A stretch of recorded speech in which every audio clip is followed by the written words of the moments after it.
Oh, Kak Anis. Oke. Ya. Jadi fungsi inti sel sebagai pusat kegiatan sel. Dan ternyata kalau kita usut lagi bahwa di dalam inti sel itu, gitu ya, kalau kita pelajari lebih dalam lagi, itu ada kromosom di dalamnya. Ya. Nah, kromosom itu memiliki bentuk seperti pita, gitu ya, seperti itu. Nah, ini bentuknya begini, dan ini ada kaitannya dengan uh, proses pembelahan sel secara mitosis maupun meiosis. Jadi ini poin satu inti sel ini saya kakak bahas lebih lebar materinya, gitu ya. Yang pertama, ini kalau kita lihat ini kromosom, ini merupakan sebagai sentromernya, ya, sentromer. Lalu yang berikutnya ini di sini ya, oke, ini disebut sebagai lengan kromosom, ya. Lengan kromosom itu disebut sebagai kromatidnya, ya, kromatid. Jadi kromatid itu disebut sebagai lengan kromosom. Kasih keterangan di sini ya. Di mana? Di sini aja. Ini sebagai lengan kromosom, ya, itu kromatid disebutnya. Nah, di dalam kromatid atau lengan kromosom itu terdapat adanya DNA atau RNA yang nanti kita bahas juga. Di dalamnya ada peristiwa transkripsi, ya.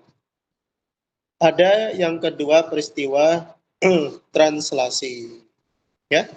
Transkripsi itu proses yang dimana pencetakan antara DNA, ya, DNA, DNA sense, ya, DNA sense, ya, melalui pita sense, ya, melalui pita sense itu membentuk menjadi messenger RNA atau mRNA, ya, di mana DNA sense ketika ada basa nitrogennya itu, ya, ini panjang ya.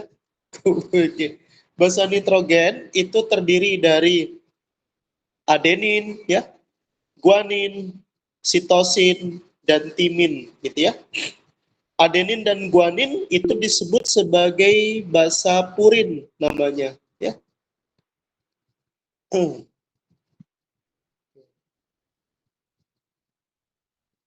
Oke, baik. Ya, jadi adenin dan guanin itu disebut sebagai basa purin, sedangkan sitosin dan timin itu disebut sebagai basa pirimidin namanya, ya. Mohon maaf ya, ini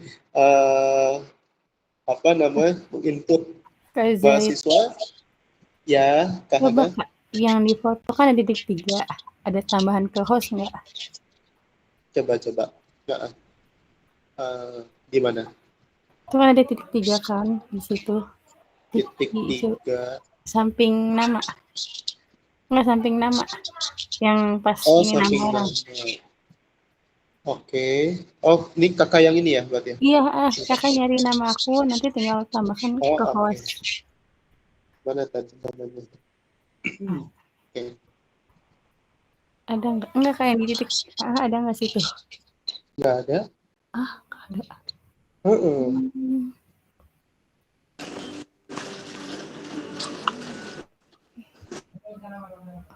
Oke. Ini cukup baik ini ya. Tapi nggak apa-apa. Gimana nih jadinya?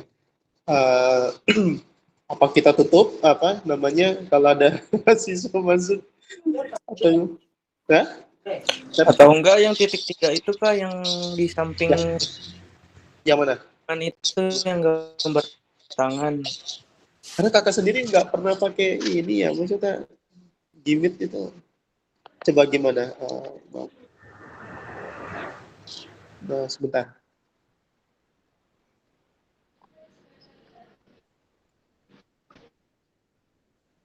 Oh ini.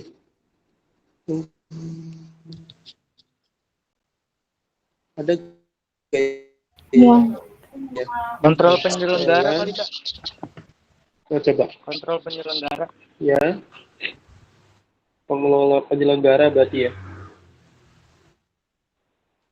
harus diurus sebelum orang lain, akses rapat.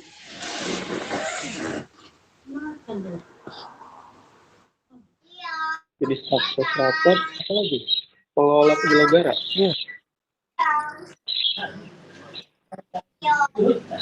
Kak, yang jenis akses rapatnya mungkin dibuka aja. Jadi itu nggak perlu permintaan izin. Iya, betul. Oh ya, baik. Ya. Oh ya, betul. Oke, terima kasih Mas Tovan dan yang lainnya. Mas Praima. Oke. Lanjut lagi ya, kita konsentrasi. Oke, baik. Ini kakak zoom in gitu ya. zoom out di sini ya. Jadi kalau kita lihat bahwa ada basa nitrogen gitu ya, yang basa nitrogennya itu pada DNA gitu ya, pada DNA sekali lagi itu disebut sebagai namanya adalah polinukleotida ya. Polinukleotida itu ini ada nih soalnya nih kalau nggak salah inget ya kakak ya. Di semester lalu, walaupun kakak nggak nyatet ini soalnya sebenarnya. DNA atau polinukleotida ya itu terdiri dari 3 gugus. Ya, 3 gugus itu yang pertama adalah gugus gula yang disebut namanya adalah deoksiribosa.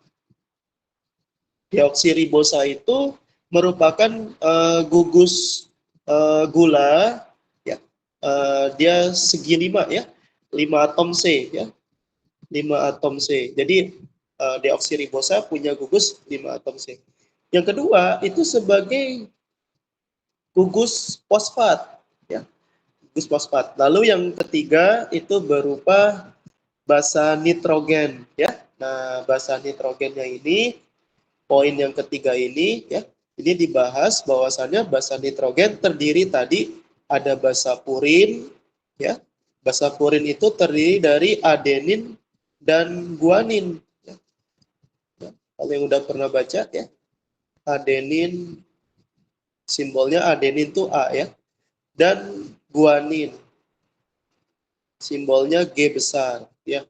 Lalu yang kedua adalah basa pirimidin. Basa pirimidin itu terdiri atas sitosin. Bisa pakai S, bisa pakai C nama lain ya, simbolnya ya. Sitosin dan yang terakhir itu merupakan timin ya. Timin atau T besar. Nah, ketika basa nitrogen pada DNA ya,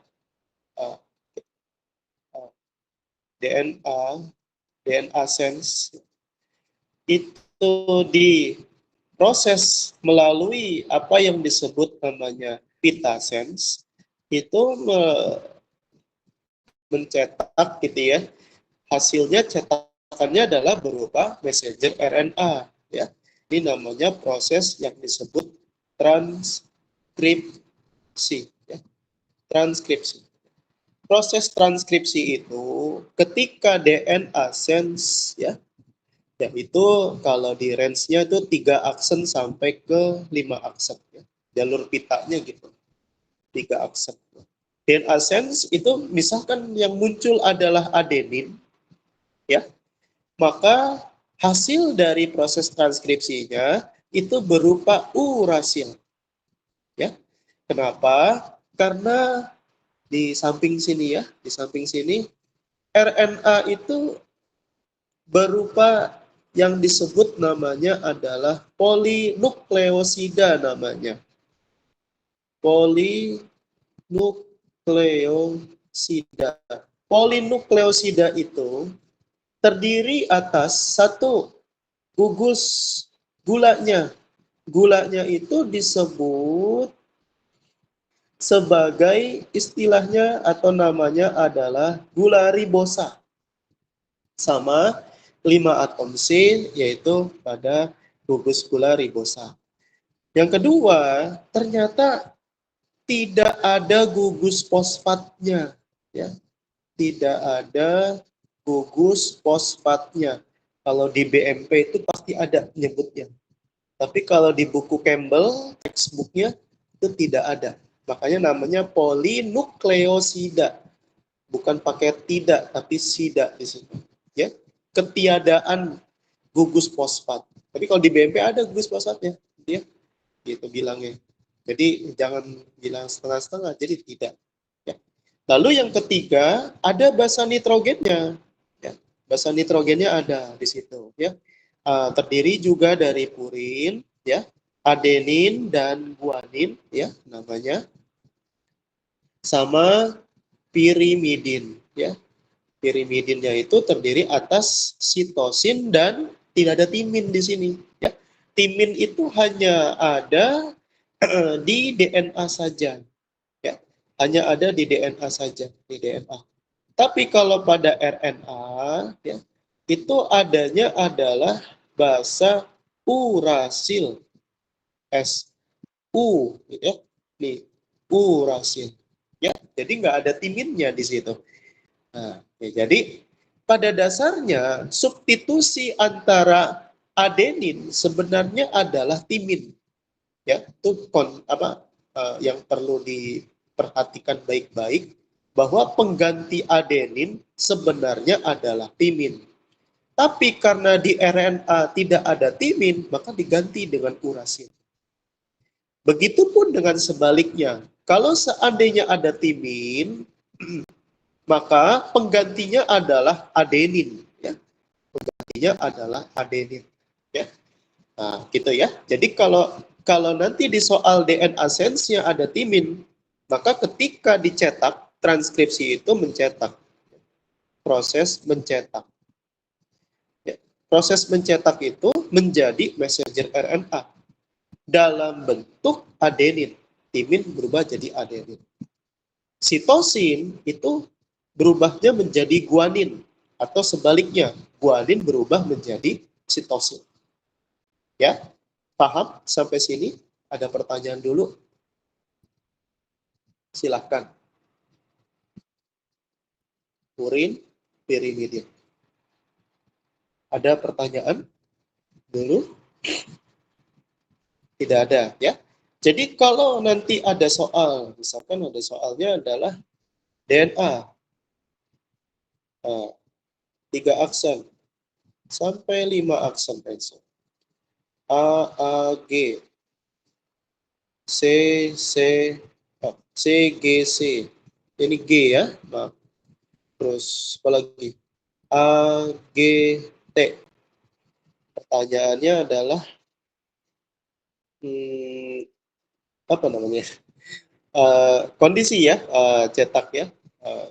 Maka RNA-nya jadi apa? RNA-nya jadi apa? Ya. Maka jadinya gimana? Tinggal tulis aja di situ ya. RNA-nya itu ini berubah 5 aksen menjadi 3 aksen. Ya. Ini namanya daerah pita sense. Ya. Kalau butuh teorinya nanti kakak jelasin, tapi terlalu panjang nanti takutnya. Ya. Nah, jadi daerah 5 aksennya itu dari A, pengganti A apa tadi ya? Harusnya kan timin. Ya enggak? Tapi timin enggak ada. Urasil. Betul. Urasil, betul. Terus ini juga jadi urasil. Betul. G-nya jadi Nambah lagi. Lu beli baru ada Sitosin. sitosin. Betul. Terus sitosin jadi Guanin. Guanin jadi Sitosin. betul. Ini jadi Guanin. betul. Ini jadi Urasil. betul. Ini jadi Sitosin. ini kok rame banget ya? Itu di mana sih semua? Sitosin ya. Terus timin jadi Adenin. adenin. Kalau soalnya minta melalui pita sense. Kalau ada soal pita sense itu pasti dirubah ke RNA. Itu kalau implisit ya, secara implisit bilangnya pada saat DNA-nya ini, maka hasil cetakan yang melalui pita sense adalah ini hasilnya. Ya, Jadi tanpa dia nyebutin soalnya tidak menyebutkan RNA-nya adalah, nah, itu kalau itu terlalu gampang gitu ya. RNA-nya adalah. Tapi kalau di soal waktu itu semester kakak kemarin gitu ya ujiannya pada saat DNA ini ada daftarnya, lalu hasil dari cetakan DNA yang melalui pitasense adalah titik-titik-titik. Tadi hasilnya. Ya, gitu ya. Nah, setelah itu, jadi ini namanya peristiwa apa tadi? Transkripsi. Ah, betul, transkripsi, betul. Transkripsi, betul ya. Nah, ada lagi berikutnya, balik lagi ke belakang, gitu ya. Nah, dari messenger RNA itu, kan ini kan DNA sense itu kan di inti sel, ya enggak? Di inti sel. Nah, hasil dari inti sel itu nanti dibawa ke sitoplasma. Kakak tulis di sini ya. Jadi dari sini inti sel, nanti dibawa ke RNA-nya itu melalui sitoplasma. Setelah dari sitoplasma, dia dari RNA ini nanti ada prosesnya lagi. Nama prosesnya adalah translasi. Translasi itu disebut sebagai proses penerjemahan. Apa yang dimaksud dengan penerjemahan? Yang dimaksud dengan penerjemahan adalah kondisi RNA menjadi asam amino. Gitu ya. Triplet itu maksudnya ini, tri, gitu ya. Ini tri berarti ya, triplet. Satu triplet itu diubah menjadi satu asam amino, gitu ya. Kakak nggak hafal, memang asam amino itu ada 20 jenisnya. Satu jenis asam amino itu memiliki kode genetikanya bisa 4 variasi. Contoh, glisin misalkan, A, A, C, G, C, dan seterusnya. Gitu ya. Dan itu ada, apakah harus dihafalkan? Tidak. Itu ada keterangannya nanti di soal. Kalau misalkan ada ya, di soal UAS nanti ya, maaf karena besok ya, di UAS besok kalaupun ada itu pasti dikasih keterangannya asam aminonya, atau bisa berupa dalam bentuk kode. Jadi asam aminonya berupa kode A, B, C dan seterusnya. A-nya itu mewakili G, C, G, B-nya U, U, C, C-nya U, C, A. Misalkan aja ya, ada yang kayak gitu, ada, bisa saja ya. Namanya juga soalnya kita ramalkan gitu ya, buat dugaan, ya pasti dugaannya bisa jadi seperti ini. Jadi kalau begitu Kak, dari DNA sampai ke tahapan translasi gitu ya, ini ternyata RNA-nya dibawa oleh namanya RNA transfer, ditransfer masuk melalui yang namanya adalah ribosom. Nah, ternyata kumpulan dari asam amino, lalu deret lagi asam amino, gitu ya. Deret lagi asam amino, dan seterusnya, ya. Dan seterusnya, gitu ya, sampai N kali. Ini yang disebut dengan namanya adalah kumpulan asam amino, namanya adalah apa namanya? Ayo, ada yang tahu? Polimer, ya, betul. Polimernya kita sebut namanya adalah protein. Makanya tempat ribosom itu adalah untuk sintesis protein.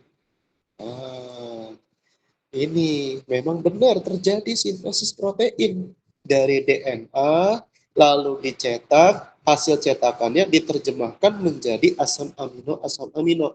Dari ujung rambut sampai ujung kaki itu asam amino semuanya itu.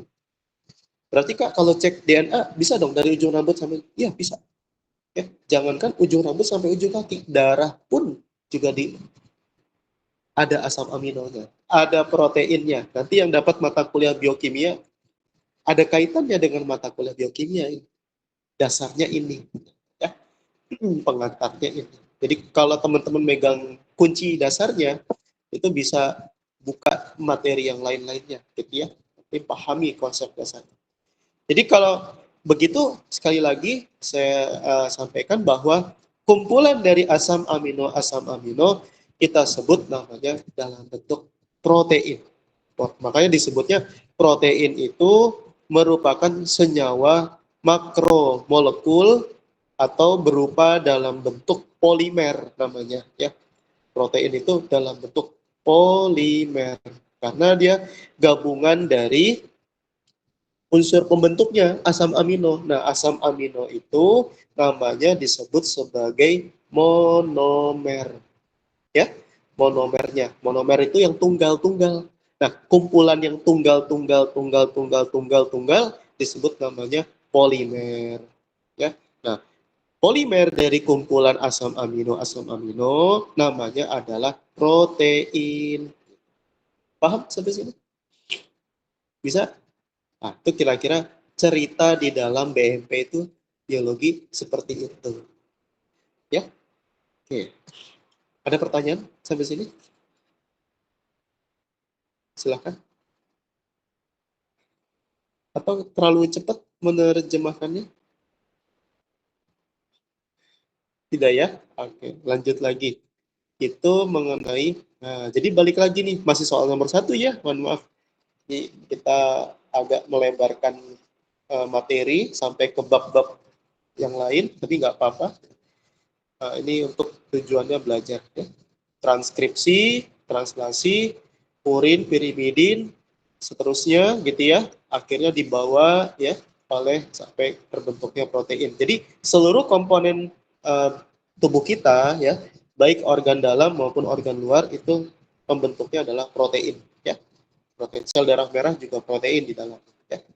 Jadi proses penerjemahannya begini. Nah, pertanyaannya adalah bagaimana sih kok bisa gitu ya kita itu sama dengan induknya atau orang tua kita. Nah, masuk di kromosom. Kromosom itu ya tadi saya katakan bahwa kunci di dalam reproduksi, kunci di dalam reproduksi atau pembelahan sel itu kuncinya adalah kromosom. Kalau udah tahu kromosom itu gimana ininya, sifat dan karakteristiknya, pasti rekan-rekan paham sekali dengan materi ini ya. Reproduksi atau pembelahan sel itu terbagi menjadi 3 jenis ya. Satu, ada yang dimaksud dengan reproduksi namanya amitosis. 2, ada yang disebut pembelahan atau reproduksi secara mitosis.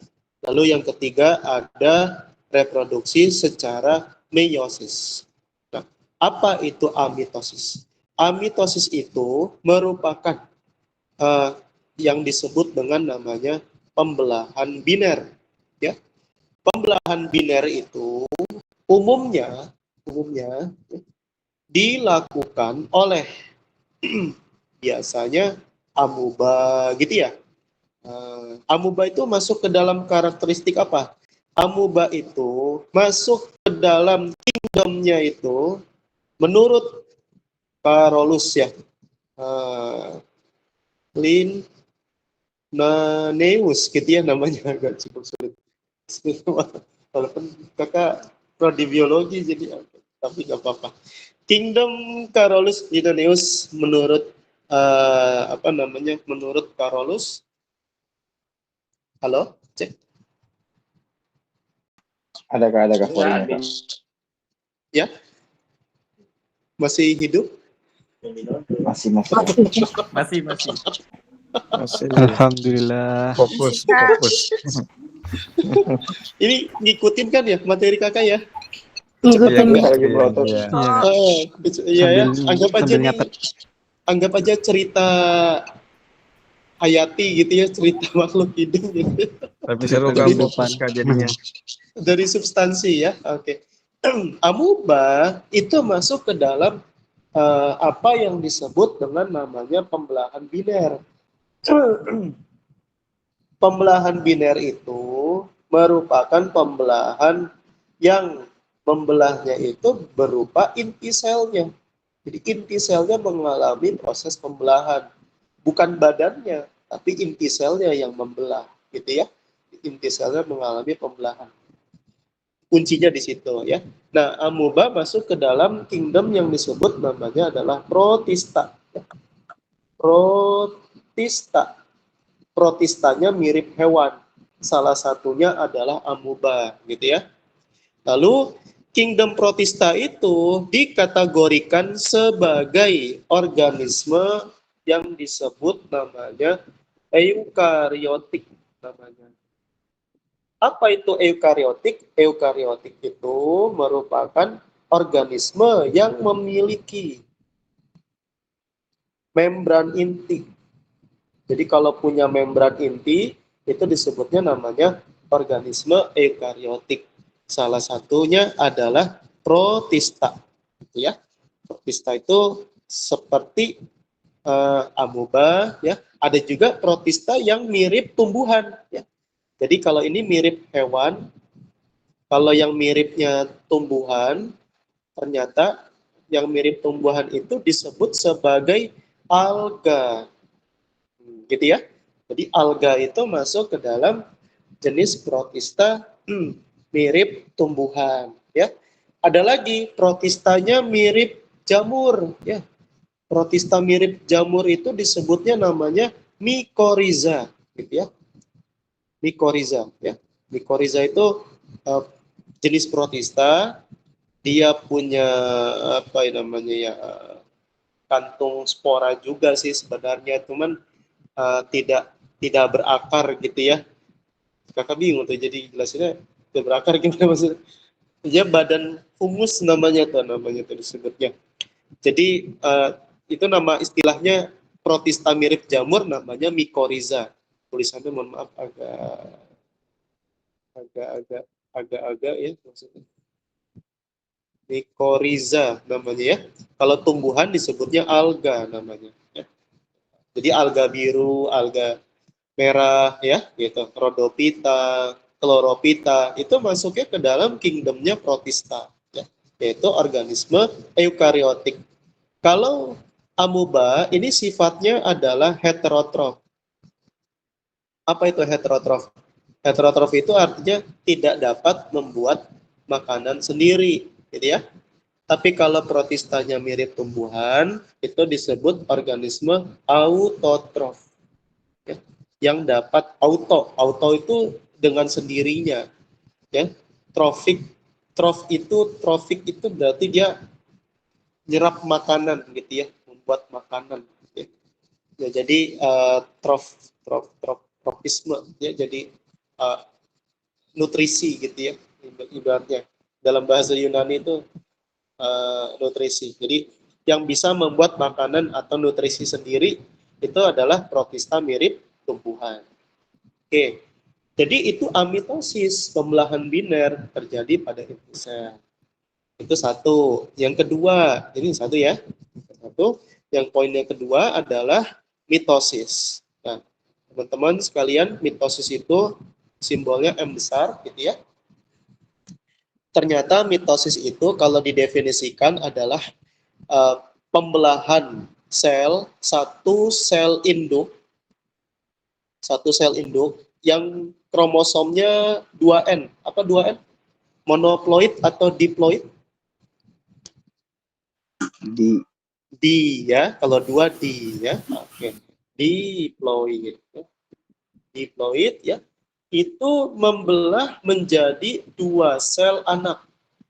Ya, 2 sel anak. Yang masing-masing sel anaknya itu kromosomnya tetap 2N. Nah, inilah asal mula cerita dari kondisi yang disebut kenapa orang tua itu mewariskan seluruhnya sifat-sifat yang tampak, sifat yang tidak tampak kepada anaknya, karena kita lihat di sini tidak ada pengurangan kromosom terjadi. Tetap 2N induknya masing-masing sel anak dikasih 2N juga. Jadi artinya tidak ada istilah putri tertukar gitu ya, anak yang gimana gitu ya. Jadi nggak ada istilah itu. Jadi karena memang terjadi kemiripan antara anak dengan orang tuanya, apalagi secara fisik ya, wajah dan segala macam itu mirip. Ya memang gitu. Itu terjadilah pembelahan mitosis. Dan ternyata pembelahan mitosis itu kalau disimpulkan itu merupakan pembelahan yang sifatnya adalah dalam pembentukan sel tubuh. Pembentukan sel tubuh. Sel tubuh itu diistilahkan dalam biologi namanya somatik. Ya. Jadi kalau sel-sel somatik, sel-sel tubuh itu disebut namanya pembelahannya adalah pembelahan mitosis namanya, ya. Ingat-ingat itu ya, mitosis. Ingat-ingat. Jadi mitosis itu masuk dalam pembentukan sel tubuh. Jadi kalau di tumbuhan, apakah contohnya? Ya pembentukan akar, batang, daun, ya gitu. Tapi kalau untuk bunga, bunganya, ya alat kelaminnya itu bukan mitosis, tapi pembelahan namanya meiosis. Karena kalau meiosis itu pembentukan sel gamet. Kita tulis di sini ya. Yang ketiga itu adalah meiosis. Itu disebut sebagai pembentukan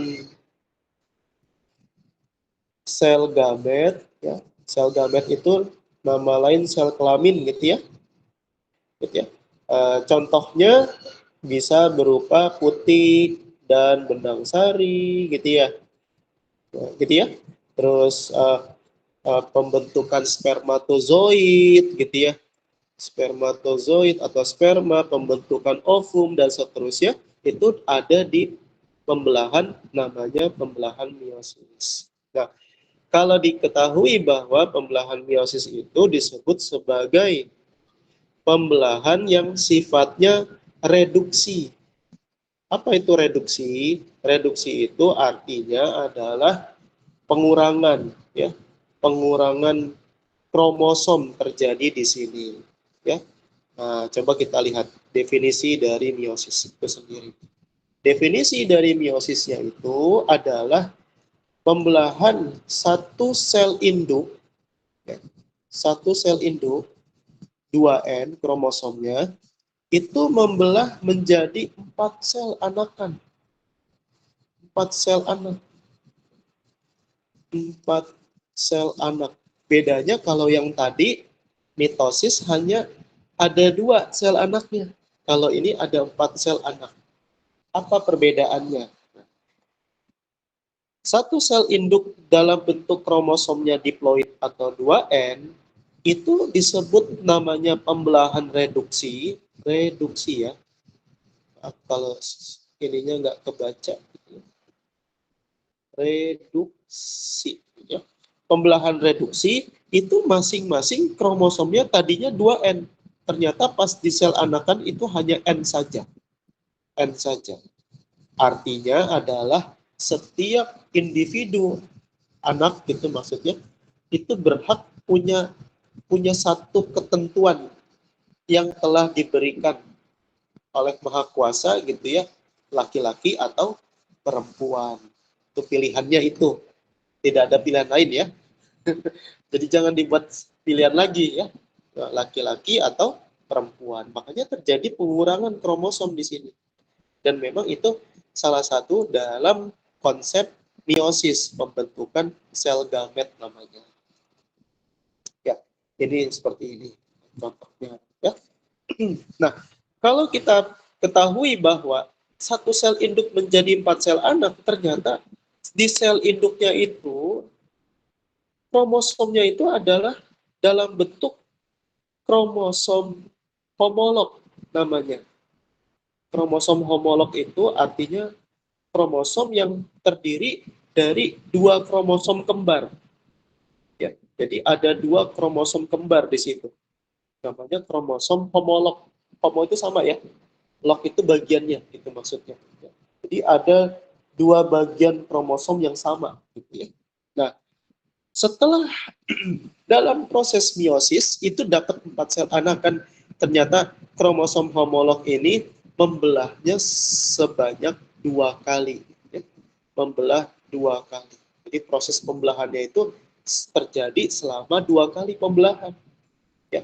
Makanya 1 kali pembelahan 2 sel anak. 1 kali prosesnya lagi, jadi berubah menjadi banyaknya 4 sel anak. Ya. Jadi nanti tahapannya, saya belum tulis ya tahapannya yang tadi di mitosis ya. Jadi tahapannya itu ada tahap 1, ya. Tahap 1 ini berupa kromosomnya masih kromosom homolog, gitu ya. Masih homolog, masih 2 kromosom. Itu berupa tahapan profase, metafase, ya. Oke.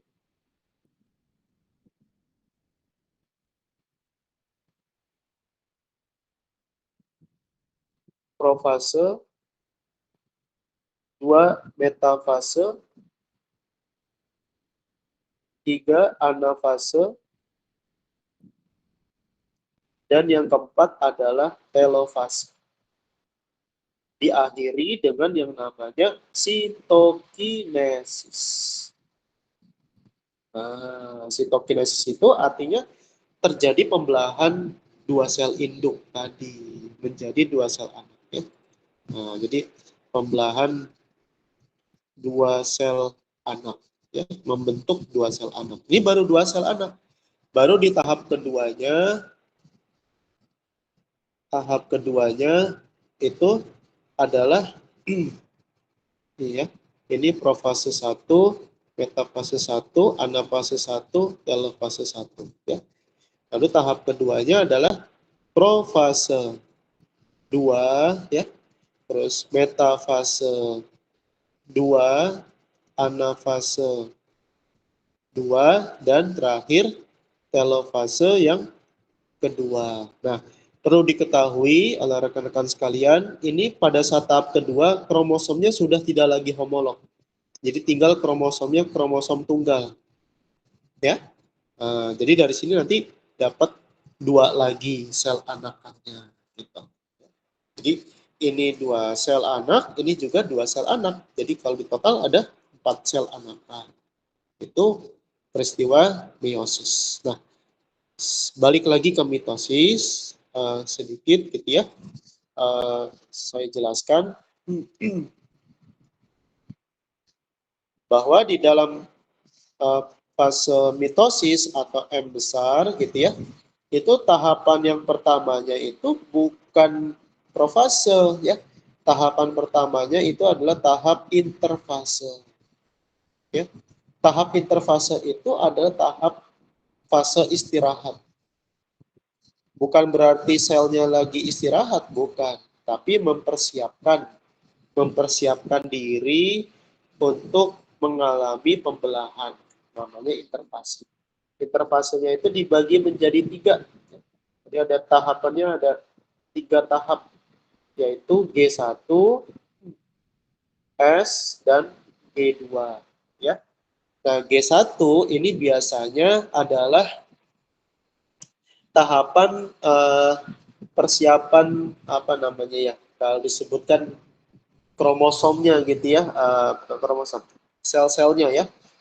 Jadi ini persiapan sel gitu ya, persiapan sel. Jadi seperti kromosomnya disiapkan gitu ya, inti sel dan inti sel dan seterusnya gitu ya. Itu persiapan sel.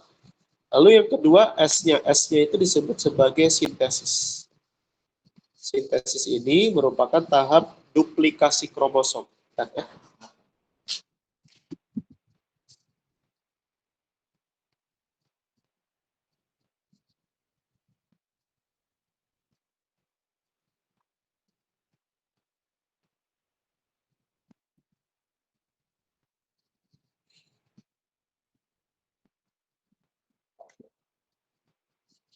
Oke, mohon maaf. Tahapan yang kedua itu adalah tahapan sintesis.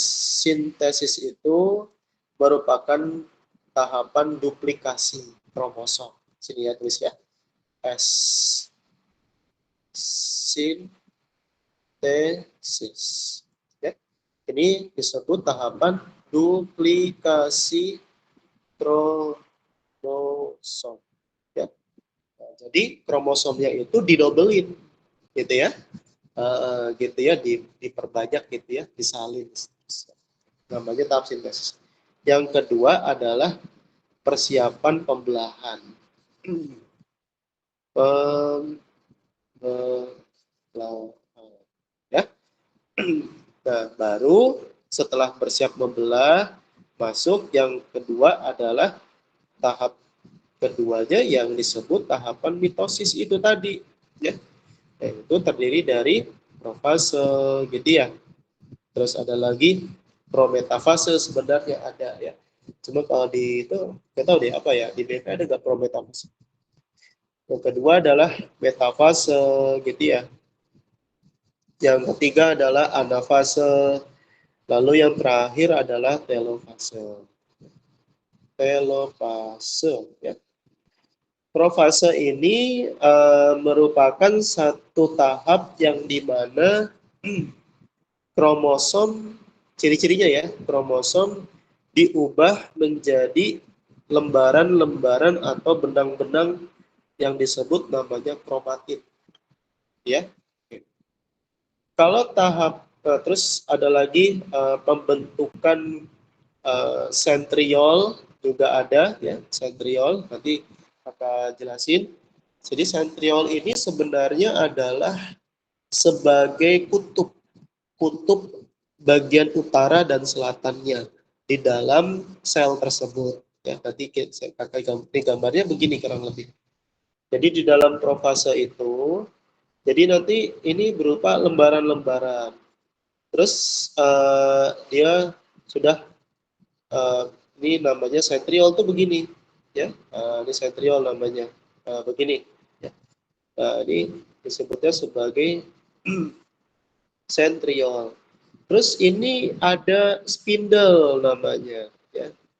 Spindle itu merupakan benang, ya, benang dalam benang kromosom, ya. Disebutnya spindle namanya, ya. Dia ada kaitannya nanti dengan spindle, ya, sentriol ini. Oke, gambarnya agak sentriol.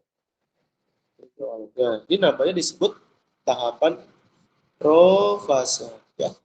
Lalu yang kedua adalah tahap metafase. Metafase itu adalah satu tahap yang dimana sentriolnya itu sudah berada di kutubnya masing-masing, ya. Jadi namanya tahap metafase. Jadi tahap metafase itu ciri-cirinya adalah sentriol berada di kutub masing-masing. Kutub masing-masing. Lalu yang kedua,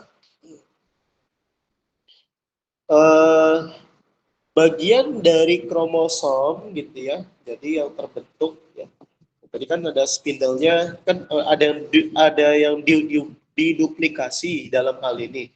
Yang bagian yang kromatinnya itu bergabung membentuk spindle, lalu ada kromosom lainnya, gitu ya. Nah, bagian metafase ini kromosomnya itu berada di ekuator, ciri-cirinya itu, ya.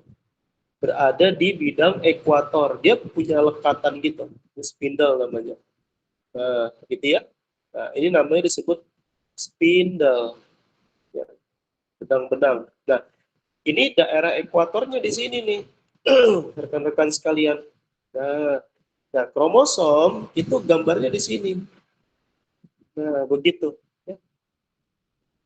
Nah, gitu ya. Jadi pada saat di tahapan metafase ini, kromosomnya sudah ada di bidang ekuator. Di ciri-ciri metafase ada nih, keluar ya soalnya, ya, tahapan pembelahan sel, ya, atau reproduksi sel, ya. Berikutnya adalah setelah tahapan metafase masuk di tahapan anafase.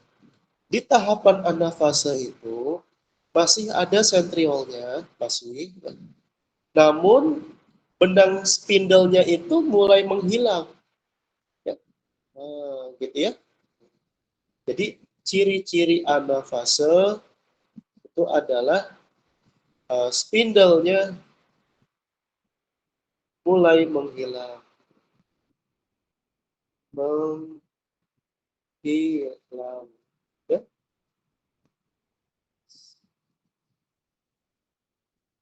Ya, nanti kalian tarik kesimpulan ya. Jadi analisis dibuat penafsiran satu kesimpulan dasar ya untuk mengerjakan soal-soal itu. Jadi ada kata kuncinya ya. Spindle-nya mulai menghilang. Kedua, akibat dari spindle-nya, ternyata spindle itu punya kayak gaya tarik gitu. Jadi kalau spindle-nya itu mulai menghilang masuk ke kutub, akibatnya ini jadi terbelah gitu. Jadi namanya disebut sebagai kromatid. Kromatidnya itu menuju ke kutubnya masing-masing. Ya, jadi bukan lagi dalam bentuk kromosom, tapi kromatid karena ketarik, yang ini ketarik ke atas, yang ini ketarik ke bawahnya. Ya, gitu ya. Pengertiannya gitu ya. Jadi akibat dari sentriolnya mulai menghilang masuk ke kutub, itu mengakibatkan kromosomnya juga ketarik gitu ya ke kutub masing-masing. Jadi kakak sebutnya bukan lagi kromosom, melainkan disebutnya kromatid. Kromatid itu tadi apa? Lengan kromosom ya. Jadi lengan kromosomnya itu menuju ke kutub masing-masing. Ya, jadi bisa dibayangkan ya. Jadi ini masih tahap pembentukan spindle, sentriol dan seterusnya. Ini kromosomnya di bidang ekuator, ya. Spindle-nya menebal gitu ya. Spindle-nya menebal. Lalu yang di tahap anafase, spindle-nya mulai menghilang ke kutub masing-masing. Akibatnya kromatidnya juga menuju ke kutub masing-masing, ya, itu anafase. Nah, terakhir adalah tahap yang terakhir itu adalah tahapan di mana ini yang disebut dengan namanya, kalau udah dibagi dua gini ya, tahapan sitokinesis. Ya. Jadi membelah menjadi satu sel membelah menjadi dua anakan ya. Satu sel induk itu membelah menjadi dua sel anak. Ya, gitu. Itu benar ya. Ternyata definisi mitosis seperti itu. Satu sel induk berubah jadi sel anak. Nah, ini kromatidnya jadi kromosom. Ya, terus terbentuk inti sel. Ya, ini juga sama. Kromatidnya jadi kromosom, lalu ya memang hasilnya dari kromosom ini kan gitu ya. Ini pasti di dalamnya ada inti sel. Ya, maksudnya bukan dalamnya. Kromosom itu meliputi inti selnya. Gitu. Jadi kalau ada kromosom, pasti itu inti sel. Ada inti selnya. Karena jalurnya begini. Inti sel itu di dalamnya ada kromosom. Kromosom itu di dalamnya ada DNA atau RNA. Jadi intinya semua dalam proses rekayasa genetika itu pasti yang diambil adalah inti selnya. Karena ada kromosom dan ada DNA atau RNA.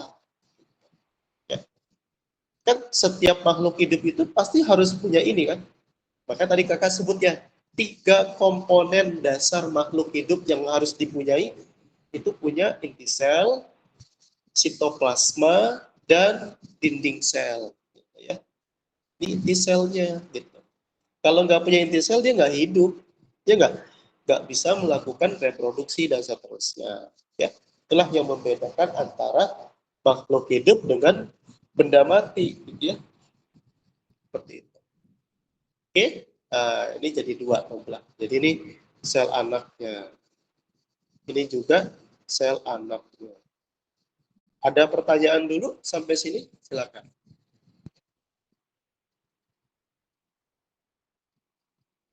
Ada? Boleh? Izin bertanya, Kak. Ya, oke. Silakan bertanya. Tadi kan dijelaskan bahwa tubuh kita itu tersusun atas protein ya. Gimana? Maaf. Tadi kan dijelaskan bahwa kita itu tersusun atas protein dari ujung rambut sampai ujung kaki. Betul. Tapi di salah satu tes formatif tuh ada saya baca itu kira-kira soalnya seperti ini. Senyawa yang paling banyak terdapat pada makhluk hidup adalah itu jawabannya kok karbohidrat ya? Oke. Itu bagaimana Kak? Iya, oke, baik. Asis. Ya, tes formatif itu memang bukan ini ya, kakak mendogmakan gitu ya maksudnya. Tapi ketika rekan-rekan baca, menelusuri, mendeskripsikan, sampai akhirnya menyimpulkan, ini kan udah jelas ya gambarannya ya, bahwa seluruh memang komponen makhluk hidup, setiap makhluk hidup gitu, itu pasti komponen utamanya adalah protein. Ya, protein itu yang paling banyak memang pembentuk sebagai pembentuknya. Dari mana asal muasal protein? Tadi sudah dijelaskan ya. Dalam proses DNA ada transkripsi, terus translasi, terbentuk asam amino, gabungan asam amino disebutnya namanya protein. Jadi semua unsur di dalam makhluk hidup, setiap individu itu pasti protein. Sel darah merah itu protein komponennya. Jadi kalau rekan-rekan nanti belajar di biokimia, ini sebagai pengantar ya, dasar. Jadi konsep dasarnya harus dipegang. Komponen senyawa di dalam sel darah merah, sel darah ya, sel darah, jantung, dan seterusnya, itu adalah protein. Ya, protein. Bahkan darahnya sendiri, darah itu kan 95%-nya itu kan cairan, ya enggak? Cairan, atau dalam bentuk air gitu ya. Gitu. Dan 5%-nya berupa padatan. Padatannya itu terbagi 3. Sel darah merah, eritrosit, sel darah putih, leukosit, keping darah, trombosit. Nah, jadi komponen ini di dalam satu keutuhan sel itu memang paling banyaknya adalah mau tidak mau, dan memang hampir 100%-nya itu pasti protein. Gitu ya, protein terbentuknya. Jadi ada yang dengarkan kalau misalkan saat kita dengar satu kasus gitu ya, pengecekan darah gitu ya, melalui sampel darah. Lalu siapa genetikanya bagaimana? Itu memang komponen darah itu protein. Asal muasalnya kalau kita tarik garis atau benang merahnya, protein itu dari mana sih? Usut ya, namanya yang disebut DNA. Maka diistilahkan di dalam dogma kehidupan, dogma sentral, di dalam istilah kedokterannya gitu ya, dogma sentral kehidupan, itu komponen yang paling utama itu adalah berupa DNA itu. Makanya DNA itu disebut sebagai double helix, ikatan rangkap, ya, RNA monohelix. Double helix ini memang berproses. Jadi ketika dalam proses reaksinya, ketika double helix, ketika dicek ada periksa segala macam, itu rantainya putus dia satu, ya. Masih ada sisa satu. Tapi kalau RNA tidak bisa, makanya sangat sulit untuk menguji RNA dibandingkan dengan DNA-nya. DNA-nya aja sudah sulit, apalagi RNA. Ya. Kita bayangin kalau ada praktikum mengenai genetika, yang paling relevan genetikanya itu ya, percobaan segala macam praktikumnya, itu benar-benar sangat sulit genetika itu, praktikumnya. Ya, wah, luar biasa, dia harus salah kode, salah tetes gitu ya, keringat masuk gitu ya, itu mengubah hasilnya. Komponen satu sampel itu harus berubah semua, jangan gitu. Jadi sekali lagi saya ucapkan gitu ya, saya dalilkan bahwa semua komponen di dalam makhluk hidup itu adalah protein. Titik. Ya, gitu. Kak, berarti tes formatif salah? Ya memang harus kita bilang salah gitu ya. Kenapa ya? Ini dijelaskan itu. Di tes formatif di kakak juga, mata kuliah kakak itu ada ekologi gitu ya. Nah, itu kakak juga bilang gitu ya. Ini tes formatifnya salah. Saya bilang ke tutor yang juga, alasannya begini, kasih alasan gitu, kasih argumentasi gitu kan. Oh iya, benar Pak. Jadi ya harus ya, mahasiswa itu harus mengkritisi gitu ya, tidak menelan mentah-mentah gitu ya satu informasi gitu ya. Jadi benar-benar harus ya mahasiswa itu kan di apa namanya, dirasa dibina untuk berpikir lebih kritis atas dalil ataupun teori yang diberikan. Jadi mahasiswa kalau membunyikan sesuatu ya harus kuat, dalilnya harus kuat. Nah, itu kita belum ke sana gitu ya, belum sampai ke sana gitu ya mahasiswanya. Jadi masih ya udah tidak aja lah, telan aja lah gitu ya. Makanya kalau kakak nyebut misalnya kadang-kadang ada sebagian besar yang ngomong, itu kamu sih ngomong salah-salah mulu. Ya memang salah. Kalau memang salah ya ngapain harus dibenarkan gitu ya. Ya sesuatu hal yang salah memang harus disampaikan gitu ya, bahwasannya itu salah. Oke, itu ya Ibu untuk jawabannya gitu. Ada lagi? Boleh, silakan.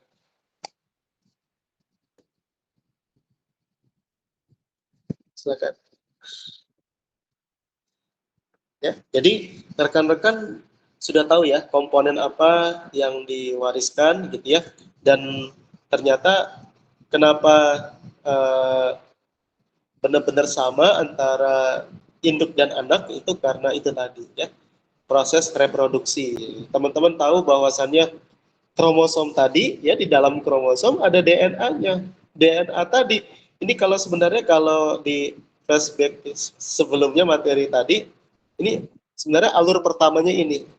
Alur pertama ini, baru alur yang keduanya adalah mengenai ini tadi gitu ya. Oh, ternyata di dalam kromosom ada DNA. DNA-nya itu sampai akhirnya membentuk asam amino. Jadi kalau misalkan lihat ada satu fenomena, misalkan ada gambar gitu ya, gini set gitu ya, gambar manusia, itu membentuk manusia yang sama ternyata. Jadi istilah kopian gitu ya. Terjemahan dari orang tua yang punya sifat fisik orang tuanya sama dengan anaknya gitu ya. Terjemahkan, oh iya sama anaknya ini gini. Itu kira-kira begitu ya.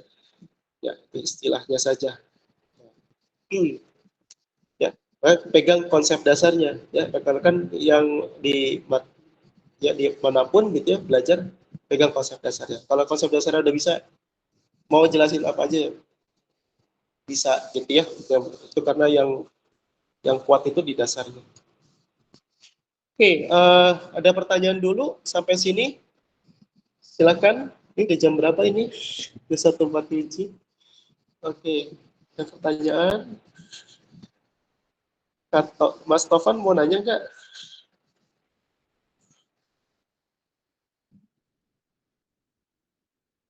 Halo?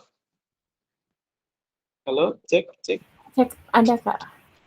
Ada. Siapa yang mau nanya? Belum Kak? Oke. Ini Kak Tika mau nanya Kak. Siapa yang mau bertanya? Boleh, silakan. Kak, tampilannya digeser ke page 1 sampai page terakhir mau di SS. Nanti dikirim Kak Tika. Oh iya, dikirim ya. Jadi dikirim. Tenang.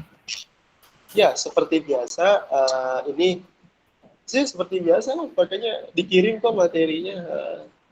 Jadi enggak. Ya? Tadi linknya aku share ke grup Tekpang Bandung, jadi ada berapa anak yang masuk ke grup. Ke mana? Ini tadi kan link belajarnya aku share ke grup Tekpang Bandung.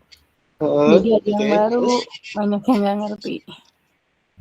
Banyak yang nggak ngerti. Iya, kalau kakak habis ini nanti nge-share lagi materinya. Dari sini, nanti di itu aja ya, kakak nggak akan ulang lagi, tapi intinya dapat ya, intinya gitu ya.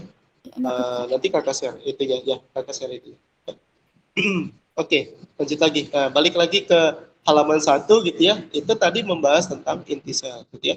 sampai kita lihat bahwa kromosom ya peralatannya udah lengkap ya, kromosom dan seterusnya. Oh iya, oke, berikutnya lagi. Nah, oke, berikutnya ini mitosis. Meiosis kejadiannya hampir sama nggak? Sama. Meiosis hampir sama. Cuma bedanya kalau meiosis, sekali lagi kakak sampaikan, meiosis itu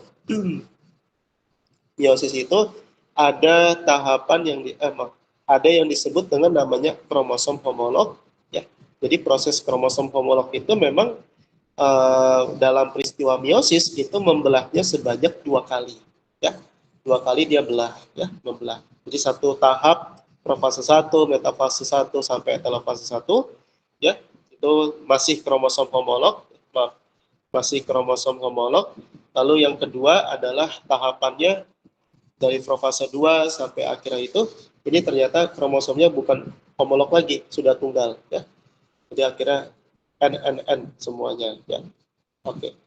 Berikutnya adalah ini juga yang keluar, yaitu tahapan yang disebut dengan namanya adalah spermatogenesis dan oogenesis ya. Jadi ini keluar juga ya, tahapan spermatogenesis dan oogenesis. Ya, ini apa namanya, hal yang mungkin sudah tahu ya, kata kuncinya ini spermatogenesis. Kata genesis itu namanya pembentukan gitu ya, proses pembentukan sel sperma. Kalau oogenesis proses pembentukan sel ovum namanya ya. Nah, kakak jelasin satu-satu dulu di sini. Spermatogenesis ya, sekali lagi itu adalah namanya disebut sebagai proses pembentukan sel sperma ya, atau spermatozoid boleh sama ya. Tahap pertama itu adalah spermatosit primer ya, spermatosit primer. Primer ya. Spermatogonium ya, maaf. Udah primer aja ya. Oke. Disebut sebagai spermatogonium ya. Gonium. Dalam tahapan spermatogonium itu kromosomnya adalah 2N. Lalu membelah menjadi 2, namanya adalah spermatosit primer ya. Ini juga 2N. Nah, tadi yang 2N ke 2N nama tahapannya apa disebutnya? Mitosis atau meiosis? Yang kromosomnya tidak berkurang? Mitosis. Ya, betul, mitosis. Betul. Ya. Tahapan mitosis terjadi di sini ya. Oke.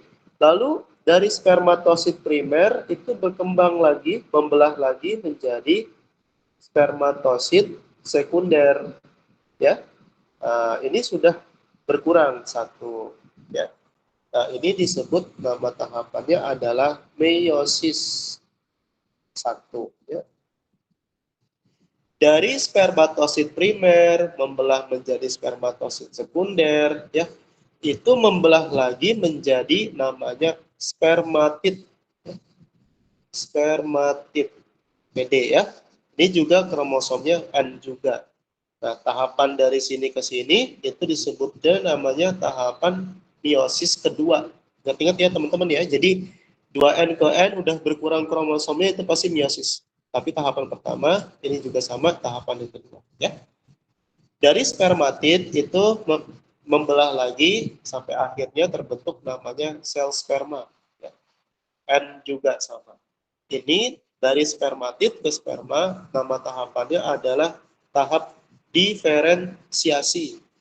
Diferensiasi itu nama istilahnya namanya pematangan ya. Pematangan sel ya sebutnya. Nah, gitu ya. Nah, inilah yang dimaksud dengan proses pembentukan sel sperma. Spermatogonium 2N, spermatosit primer 2N, spermatosit sekundernya N, berkembang menjadi spermatid, N juga, Ya, kalau udah meiosis kedua, setelahnya jadi diferensiasi. Ya, spermatid ke sperma. Jadi nggak ada meiosis ketiga, nggak ada ya, cuma sampai meiosis kedua ya. Karena memang tadi kakak bilang meiosis itu hanya 2 kali tahapan pembelahan. Gitu ya, sel sperma namanya. Nah, bagaimana tahapan oogenesis? Ya, tahapan oogenesisnya itu oogenesis. Di dalam tahapan oogenesis hampir mirip, tinggal diganti aja sebenarnya. Kalau ini kan spermatogonium, sekarang diganti oogonium. Kalau ini spermatosit primer, ini berarti oosit primer, gitu ya. Ini juga oosit sekunder, gitu ya. Nanti di sini bedanya di sini. Ya. Terjadi perbedaannya ada di sini. Ini nanti terjadi di sini. Ya. Jadi ini tinggal diganti aja sebenarnya. Ya. Jadi namanya oogonium. Kalau tadi kan spermatogonium, ini oogonium. 2N, ya. Lalu membelah menjadi oosit primer, itu N lagi. 2N, ya. 2N. Lalu membelah lagi menjadi 2, namanya oosit sekunder, N, gitu ya, N lagi. Baru di dalam tahapan oosit sekunder, ya, itu terbagi menjadi ada 4. 1, 2, 3. 3 sel ini namanya adalah sel polosit. Sel polosit ini nantinya sel polosit ini ya, ini akan hancur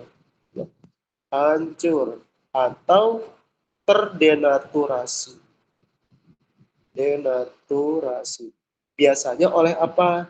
Biasanya oleh pH asam. Kan kalau wanita itu kan ada masa haid ya, atau nifas ya, itu kan ada asam ya. Nah, masa cairan asam itu yang mengasamkan sel polosit. Jadi tiga sel kutub disebutnya ya, polosit sel kutub ya. 3 sel kutub ini dia hancur ya. Ini hancur. Tulisannya gini. Hancur atau ya, hilang gitu ya, atau terdenaturasi, nama istilah kerennya gitu ya. Berikutnya ada satu bagian lagi, ini yang nggak hancur, namanya disebut sebagai, kalau tadi disebutnya spermatid, kalau ini disebutnya ootit. Ootit ini juga N ya. Jadi ini ke sini mitosis ya. Mitosis ya. Ini ke sini meiosis 1. Nah, jadi pada saat setelah oosit sekunder gitu ya, ini terbelah menjadi 4 sel kutub, 4 sel ya. 4 sel itu terdiri dari 3 sel kutub atau sel polosit, 1 selnya ootit, yang hancur sel polositnya ya, terdenaturasi atau hancur. Nah, ootitnya ini berkembang lagi menjadi apa yang disebut namanya adalah ovum ya, ovum. Ini meiosis kedua. Jadi diferensiasi. Ada nggak soalnya? Kemarin sih ada di semester kakak ya. Jadi pahami baik-baik konsepnya ya. Mitosis, meiosis 1, meiosis 2, diferensiasi. Sampai sini ada pertanyaan? Silahkan.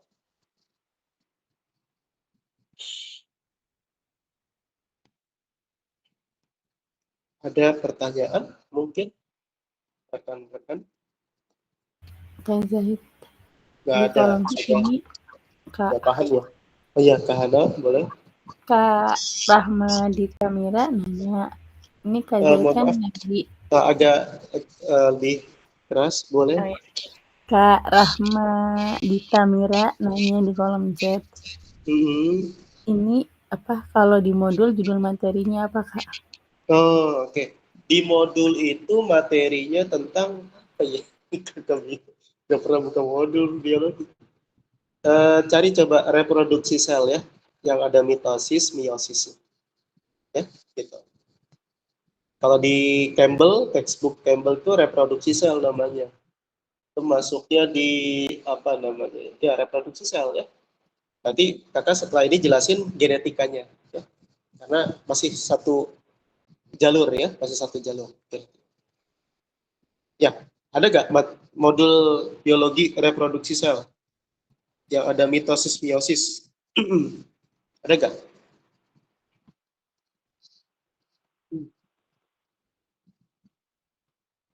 Ya, ada.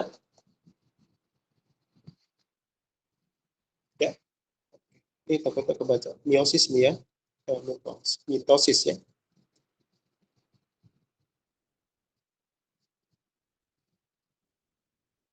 Oke, bisa sampai sini? Ada pertanyaan? Boleh.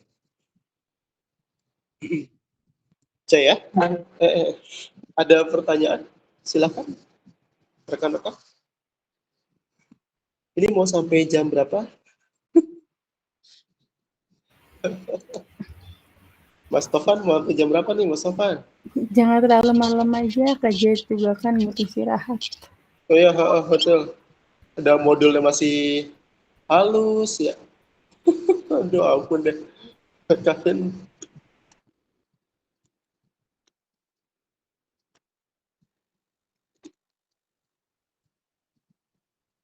ada pertanyaan? Nggak ada ya? Lanjut lagi deh. Oke, itu tadi mengenai apa ya sebutnya ya? Rekayasa genetikanya, gambaran tentang bagaimana pewarisan, bukan pewarisan ya, kakak nyebutnya nanti pewarisan nanti genetika. Bagaimana sifat induk diwariskan kepada anaknya. Tapi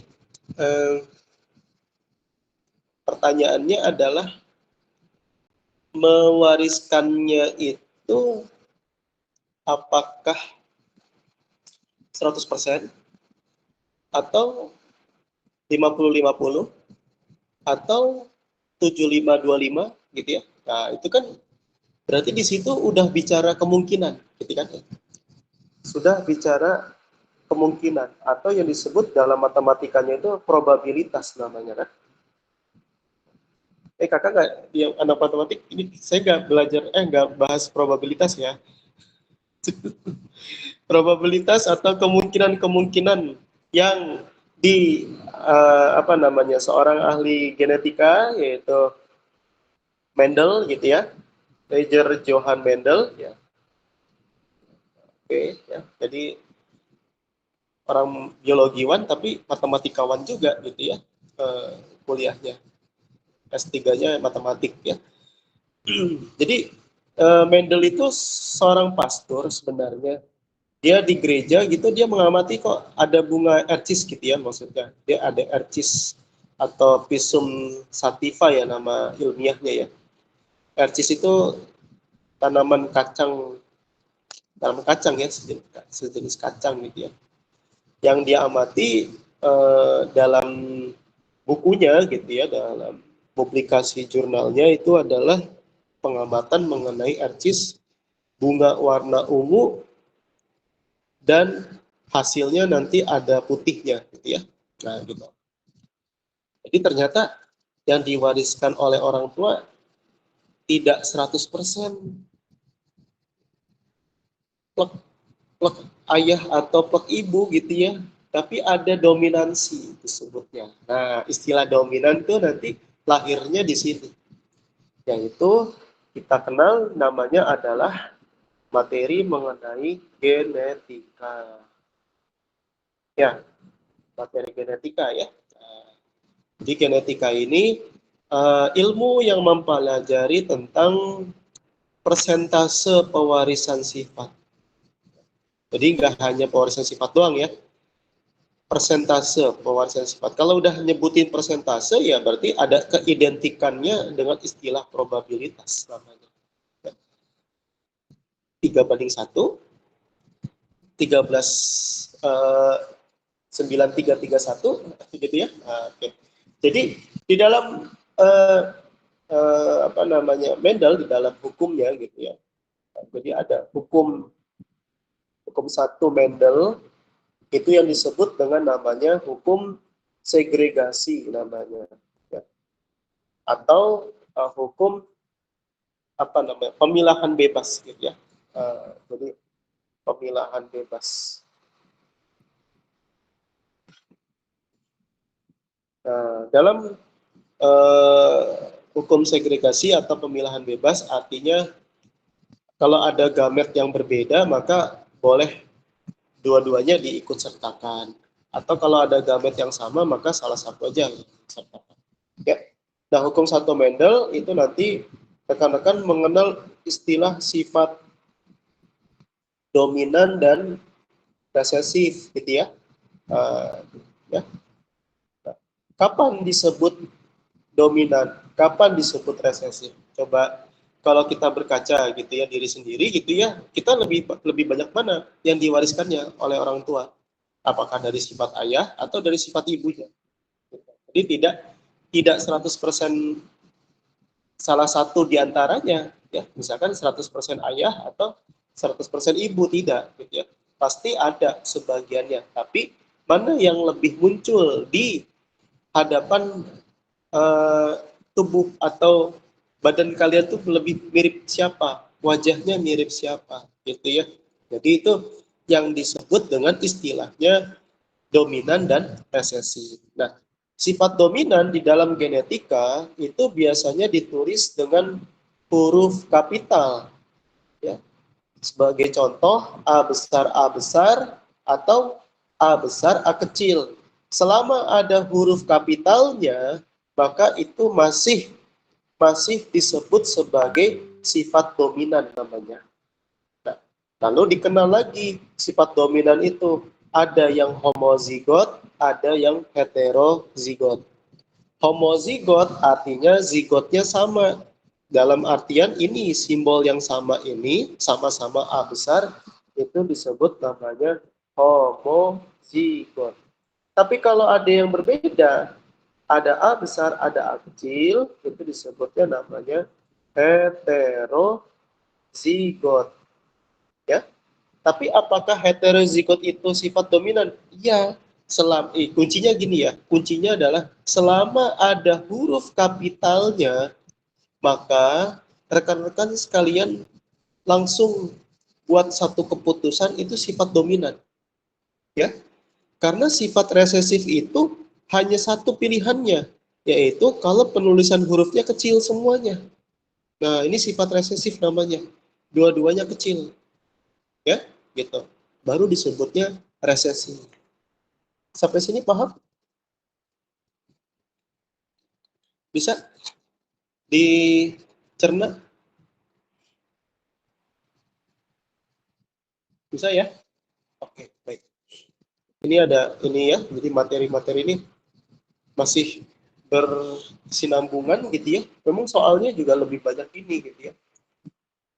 Nah, di dalam hukum 1 Mendel ini, betul ya, dan di dalam hukum 1 Mendel itu lebih kepada membahas mengenai satu sifat beda. Satu sifat beda itu maksudnya adalah warna ungu dengan warna putih. Nah, itu kan sifatnya warna. Ya.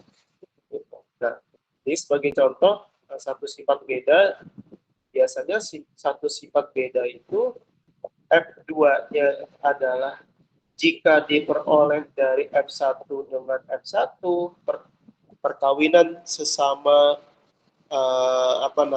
tingkatan ya, sama tingkatnya, sama generasinya gitu ya, perkawinan sesama generasi, satu generasi, itu maka F2 yang dihasilkan punya rasio kemungkinannya adalah 3:1. 3 untuk dominan, 1 untuk resesif. Ya. Jadi kalau kita punya soal ada satu sifat ungu dan putih.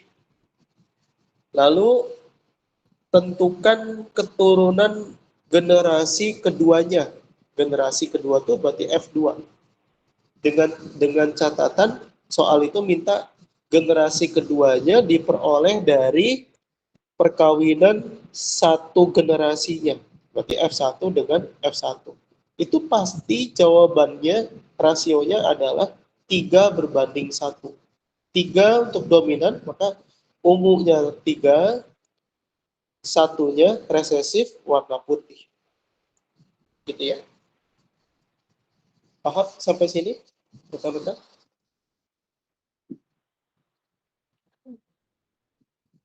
Oke. Ada pertanyaan dulu? Sampai sini? Silakan. Enggak ada, Kak. Nggak ada. Lanjut lagi. Yang kedua, itu yang disebut sebagai hukum dua Mendel. Ya. Hukum dua Mendel ini disebut sebagai hukum asortasi. Asortasi itu merupakan hukum penjumlahan, gitu ya. Jadi dia menggabungkan asortasi. Jadi penggabungan dua sifat berbeda pada gamet. Penggabungan dua sifat beda pada gamet. Ya, beda asortasi. Nah, biasanya tinjauan hukum kedua Mendel atau asortasi itu untuk dua sifat beda, ya. Dua sifat beda itu seperti ungu tinggi lalu disilangkan dengan putih pendek. Ya, satunya sifat warna, satunya lagi sifat ukuran, ya, tinggi dan pendek, gitu ya. Nah, jadi itu dua sifat beda. Dua sifat beda itu kalau menentukan generasi keduanya diperoleh dengan catatan persilangan sesama generasi F1 dengan F1.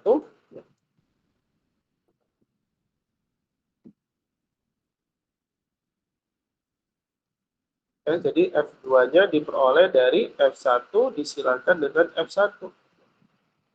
Maka rasio yang dihasilkan pada F2, rasio F2-nya itu 9 banding 3 banding 3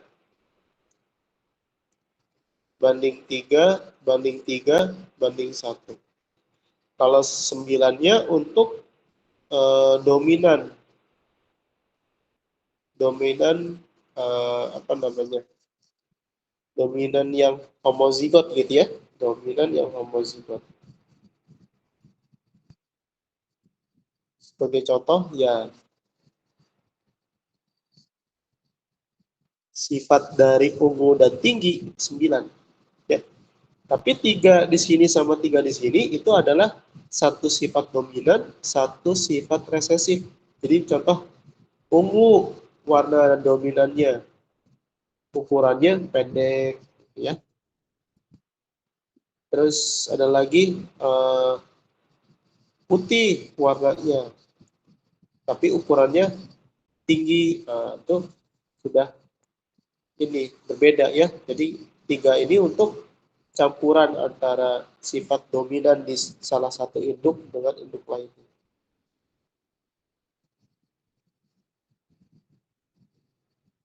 Ada pertanyaan sampai sini?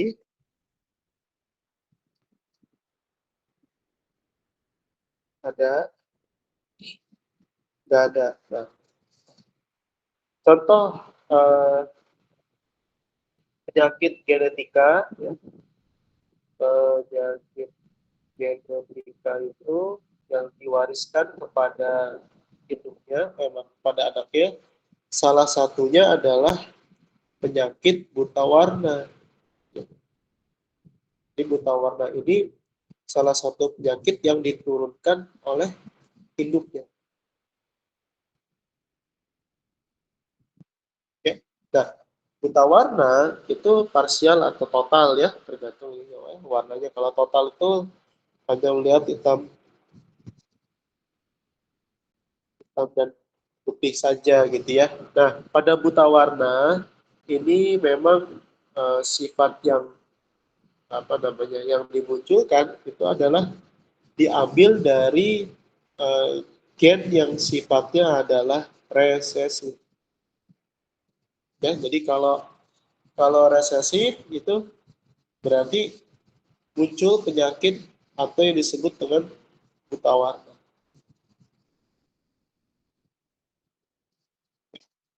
Nah, jadi sifat gennya gen resesif. Nah, terpautnya ya, terpaut oleh kromosom genetik ya. Terpaut oleh kromosom gonosom atau kromosom gamet ya, maaf ya. Kromosom gamet itu biasanya disimbolkan dalam bentuk kalau laki-laki XY, kalau perempuan XX. Laki, ini perempuan. Nah, nanti pada buta warna itu dia terpautnya oleh kromosom gamet pada sifat yang disebut resesif tadi. Jadi kalau seandainya untuk laki-laki, kemungkinannya adalah kalau ada XY, kalau XY lagi, muncul nih simbolnya misalkan buta warna B kecil ya, jadi resesif ya. Baru muncul kalau sifat gennya resesif. Nah misalkan pada laki-laki ya, ini terpautnya kromosom X ya, kromosom gamet X ya. Jadi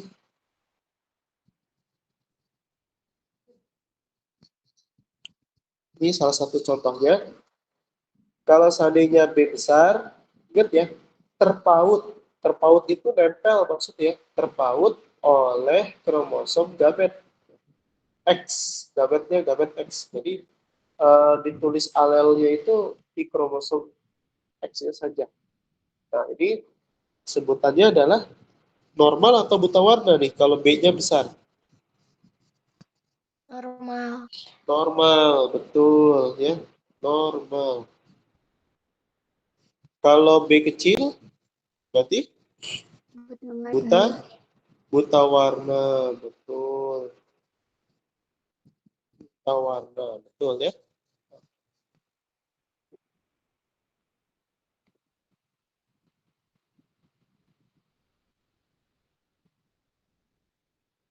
Ya, buta warna. Jadi, nah untuk kalau perempuan, kromosomnya kan XX ya. Nah, jadi kemungkinannya bisa 3 kali tuh. Nah itu bisa berupa, ingat ya, sifatnya resesif ya. Jadi muncul buta warna kalau alelnya atau gennya bersifat resesif.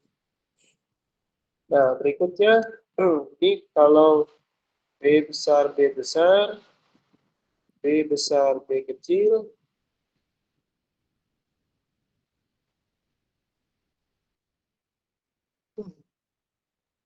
ya, sama B kecil ya. Nah, jadi kalau semuanya besar ya pasti sehat. Maksudnya normal gitu ya, bukan sehat ya.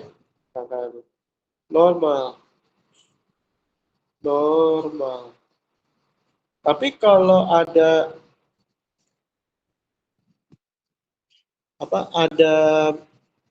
B kecilnya ya, tetap disebutnya normal juga ya. Nah, sekarang kalau B-nya dua-duanya kecil, ini baru disebut sebagai buta warna.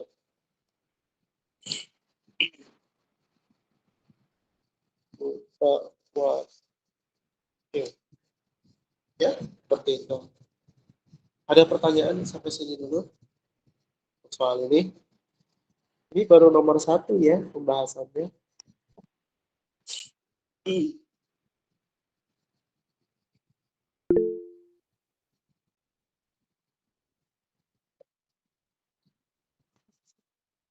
Ada pertanyaan sampai sini? Nggak ada. Ayo, Saya ada mau nggak? nanya, Hah? Oh boleh, Mas Topan, ayo mau nanya nggak? ini kan tentang penyakit genetika ya Kak. Penyakit apa? Ini kan penyakit genetika apabila, Ya. halo suara saya ada nggak Kak? Ya, iya ada. Ya. Kalau misalnya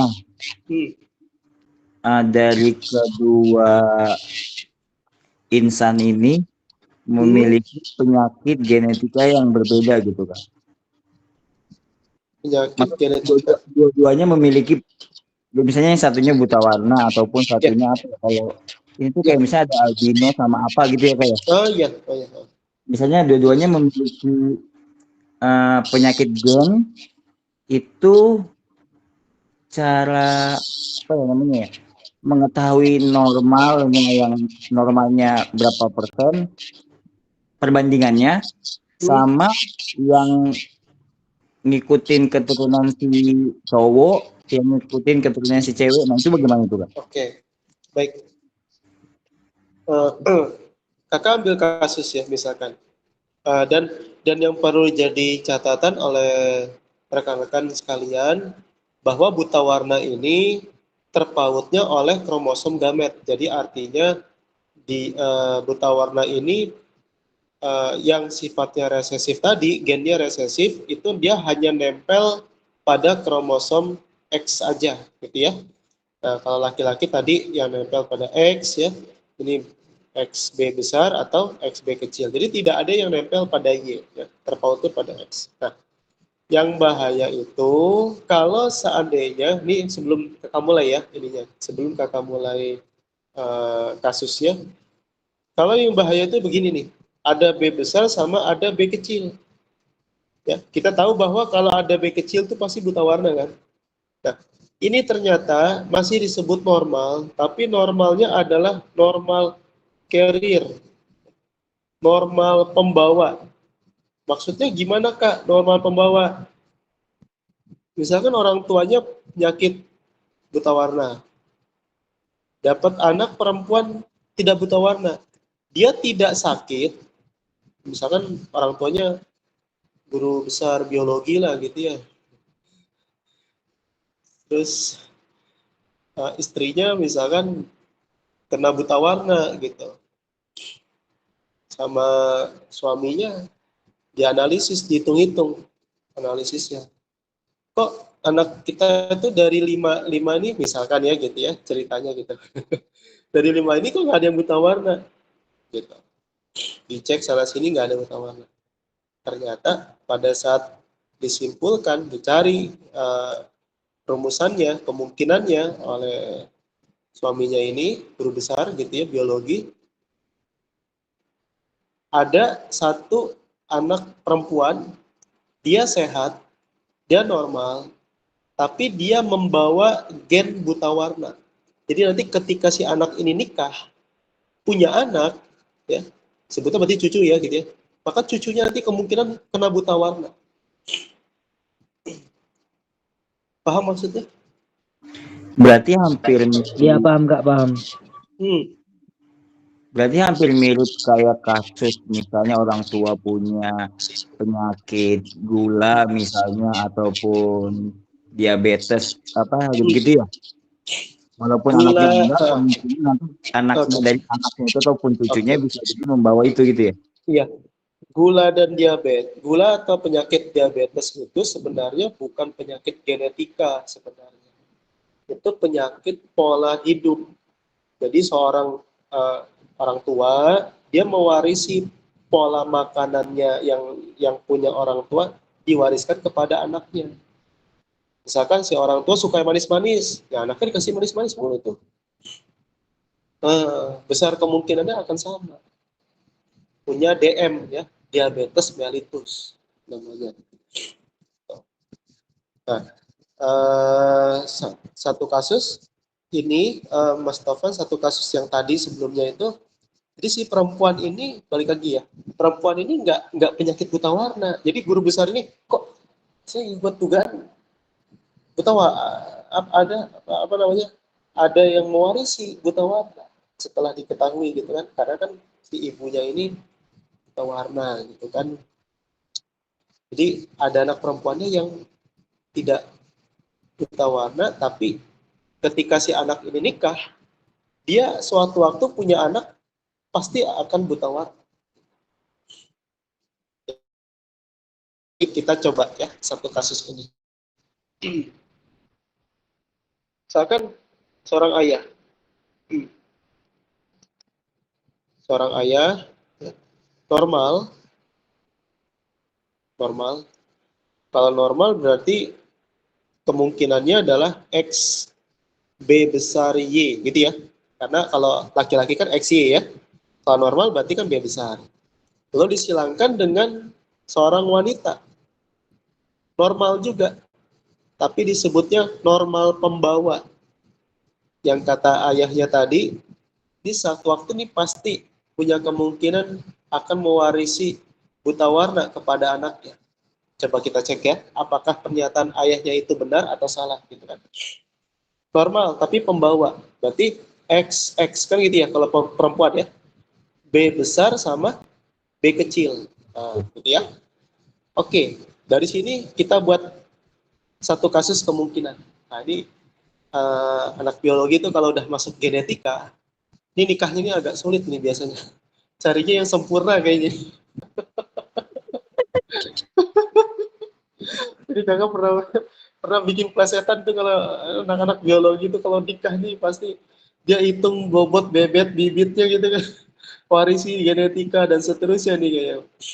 Ini ditelusuri nih, misalkan laki-laki gitu nyari perempuannya, ini orang tuanya sakit apa ya? Ini dia sampai akhirnya ketemu ini.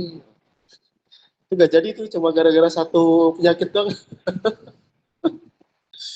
Repot emang kalau udah bahas genetika itu, kalau udah paham genetika itu sangat repot biasanya tuh terutama untuk nikah gitu ya, untuk menikah itu agak-agak ini biasa.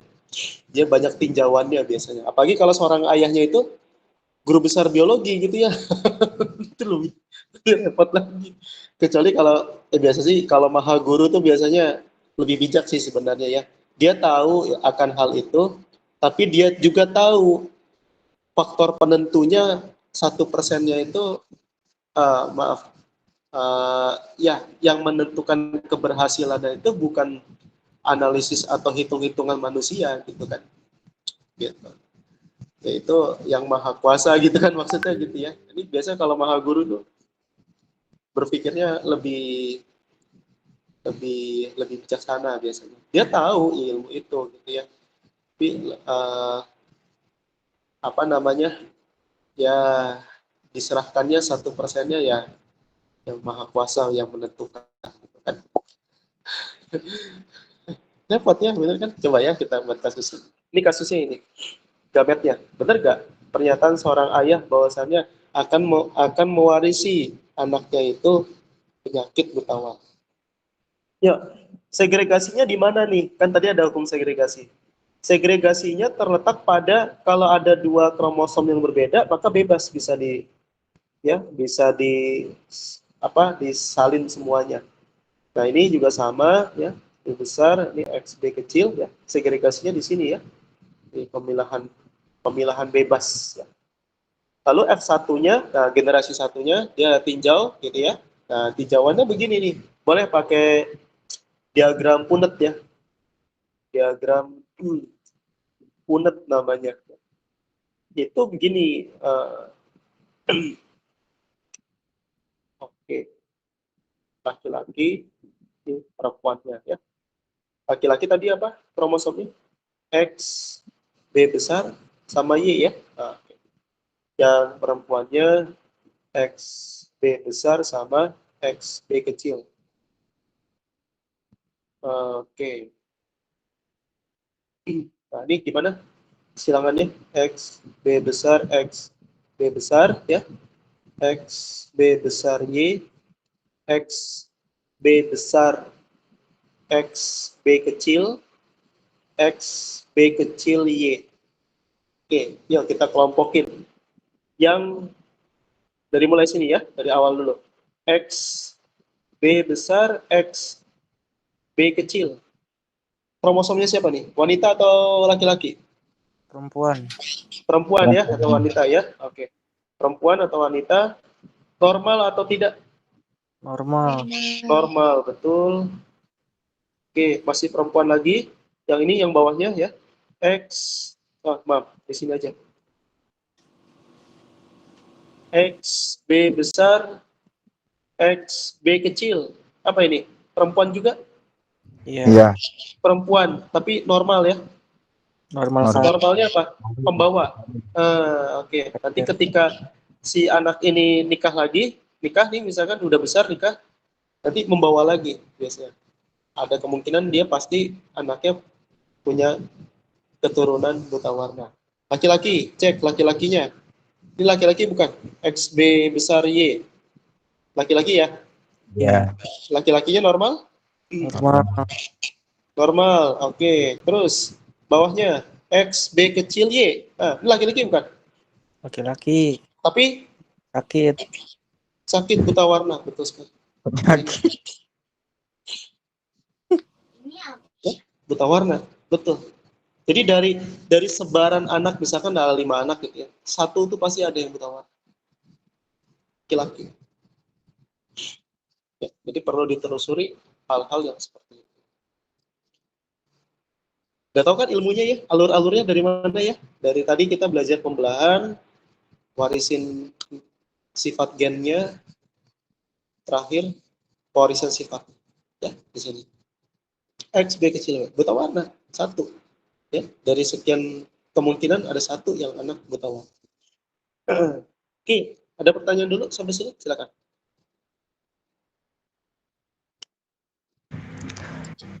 Kalau dua-duanya pembawa, Kak?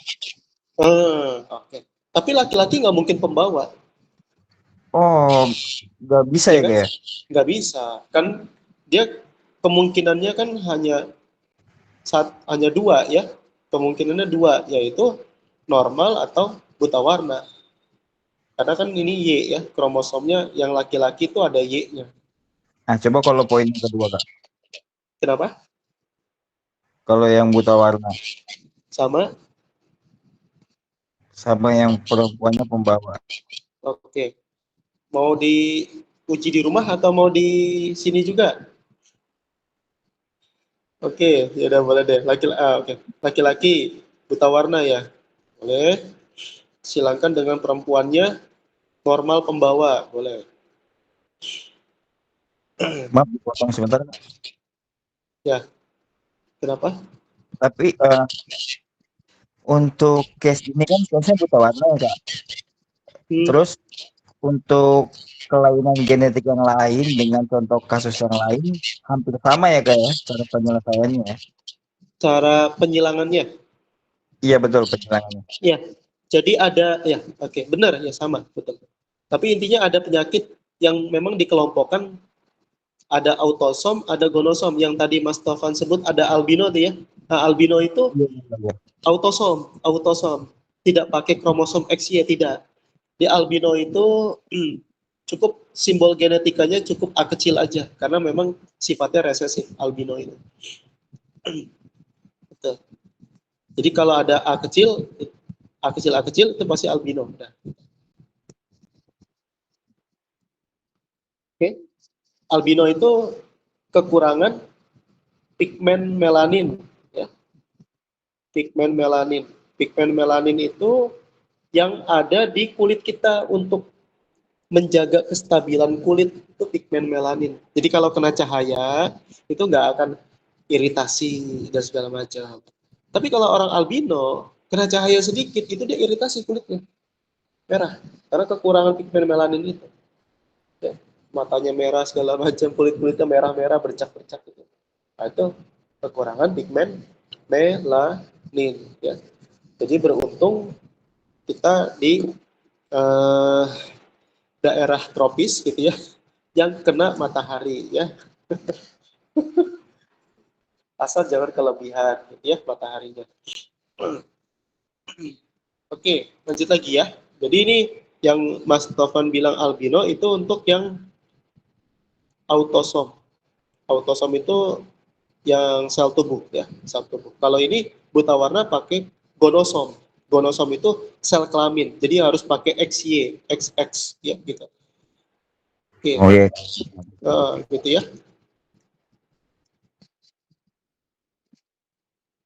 Oke, mau nyoba sendiri nggak di sini? Mau nyoba sendiri, buta warna gimana tadi? X, B kecil Y, ya. Ini X, B besar, X, B kecil, gitu ya. Lalu, gitu ya, ini parental satunya, maaf, parental satu. Terus, gametnya, gamet satunya, X, B kecil, koma Y. Lalu di sini, X, B besar, koma, X, B kecil, gitu ya. Maka, ya silakan aja tadi pakai diagram Punnett ya. Diagram Punnett. Ini begini, ini laki-laki, perempuan ya, oke. Ini X, B kecil, Y, ya. Ini X, B kecil. Nah, ini begini. Contoh ya, X, B besar, X, B kecil, X, B besar, Y, gitu ya, X, B kecil, X, B kecil, X, B kecil, Y. Coba, ada nggak yang buta warna? Ini pembawa ya. Ini apa? Perempuan ya. Perempuan. Normal kan? Normal carrier. Normal carrier, betul. Terus, ini perempuan juga, Perempuan. tapi buta, Sakit buta juga. warna, betul. Ini laki-laki Sehat. normal, ya, laki-lakinya normal. Ini laki-lakinya buta warna. Jadi punya anak laki dan perempuan buta warna. Wow. Ya, itu kemungkinannya. Pernah nggak ditugasin waktu SMA menelusuri riwayat diri ayah, ibu, kakek, nenek? Pernah. Pernah. Sifat dan segala macam. Lagi?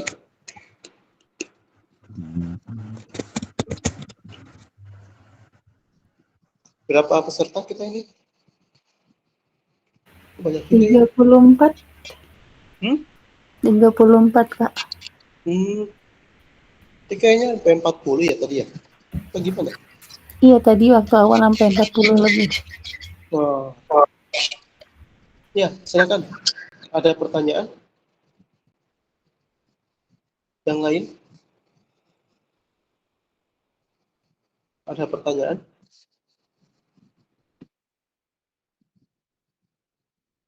Mau tanya? Siapa yang mau nanya? Udah? Cukup? Lanjut, Kak. Ya, boleh. Lanjut, Kak. Oh, lanjut. Oke, baik. Ya, itu tadi materi genetika ya. Gambaran umumnya. Kalau nggak salah cuma sampai situ di BMP deh ya. Nggak ada penyimpangan semuanya ya. Hukum Mendel. Ya, gitu. Jadi ke situ. Nah, yang kedua, baru pokok bahasan yang kedua mengenai sitoplasma. Nah, sitoplasma ini banyak ya, contohnya mitokondria, ya, mitokondria, ribosom, ya, ribosom, retikulum endoplasma, halus, kasar, ya. Siapa lagi?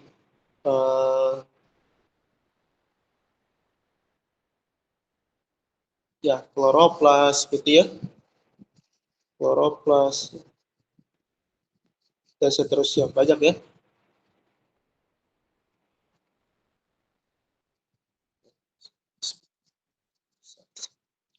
Ya, betul.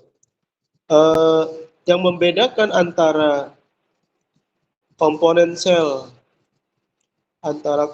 sel hewan dan tumbuhan sel di hewan ataupun di tumbuhan, di hewan itu yang tidak dimiliki oleh tumbuhan, jadi ada di hewan tapi tidak ada di tumbuhan, itu berupa lisosom. Ya, tumbuhan nggak punya. Satu lagi adalah sentriol. Tumbuhan juga tidak punya. Nah, kalau tumbuhan yang tidak dimiliki hewan, itu adalah plastida, vakuola, dan dinding sel. Ini yang tidak dimiliki oleh hewan, ya, nggak punya hewan plastida, nggak punya vakuola, tidak punya dinding sel, ya. Apa itu lisosom? Sel lisosom apa fungsinya? Apa fungsi lisosom? Sebagai tempat pencernaan sel, ya. Itu ya, bukan? Terus kalau sentriol, apa fungsi sentriol? Halo? Pembelahan nih Kak. Nah, betul ya.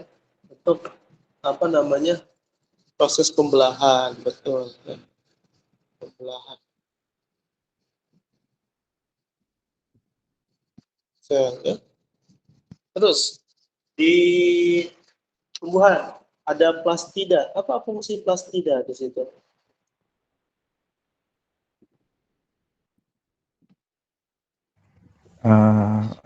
Fotosintesis ya. Apa? Fotosintesis, ya betul. Tempat fotosintesis ya. Walaupun lebih ininya pada sel palisade ya, atau sel bunga karang gitu kan, tempat lebih spesifiknya. Vakuola punya fungsi buat apa? Cadangan makanan ya, tempat cadangan makanan. Jadi hasil dari fotosintesis nanti disimpan di salah satunya vakuola, tempat cadangannya ya, cadangan makanan. Dinding sel apa fungsinya? Ini dinding sel ini untuk apa? Mempertahankan bentuk sel. Ya, betul ya. Jadi pelindung ya. Mempertahankan bentuk sel. Bentuk sel atau disebutnya pelindung sel gitu ya. Pelindung sel gitu ya.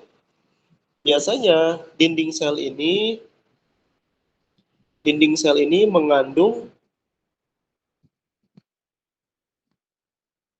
protein, itu pasti ya. Lignin ya. Terus apalagi? Polisakarida ya. Polisakarida ya, itu juga sama ya. Tapi memang komponen yang paling banyaknya adalah sekali lagi protein ya. Lignin, polisakarida, selulosa ya, itu juga dinding sel.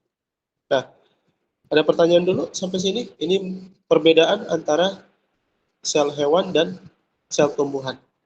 Gitu ya. Jadi ada di sel hewan tapi tidak ada di sel tumbuhan. Tambahannya paling di sel tumbuhan ada kloroplas, boleh ya. Kloroplas. Ya. Terus ada lagi plasmodesma, boleh ya. Plasmodesma ya. Plasmodesma itu tempat untuk menghubungkan antara sitoplasma dengan sel. Namanya plasmodesma. Kalau kloroplas jelas tidak punya di hewan. Ya. Kloroplas itu berarti sebagai fungsi untuk apa namanya? Organel fotosintesis gitu ya. Oke. Jadi kloroplas gitu ya. Kloroplas. Ini organel pada fotosintesis. Nah, kakak ambil dua bagiannya. Ini udah kan pencernaan. Nah, ini pencernaan sel sama organel fotosintesis yang akan dikaji lebih dalam lagi. Sebelahnya lagi.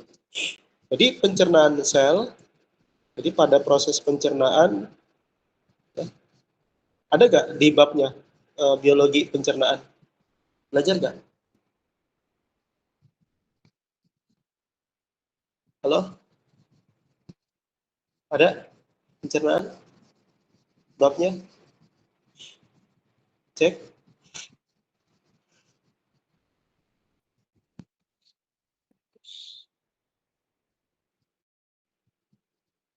Halo?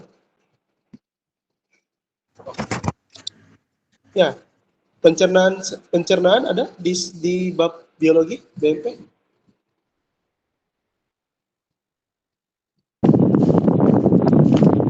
Cek.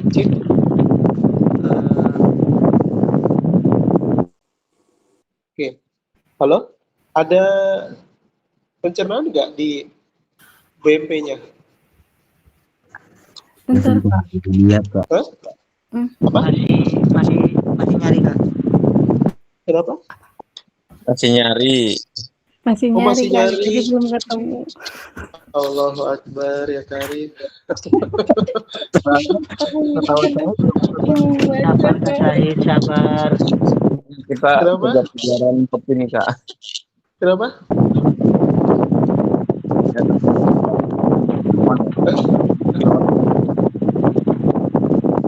Ada tuh pasti kayaknya pencernaan tuh.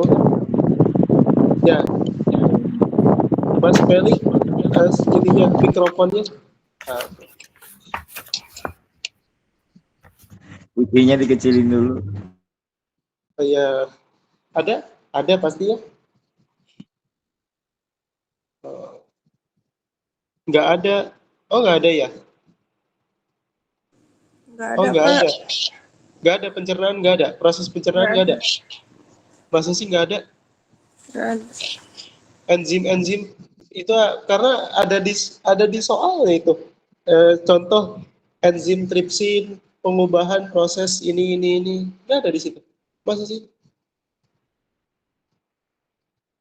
Di BMP-nya?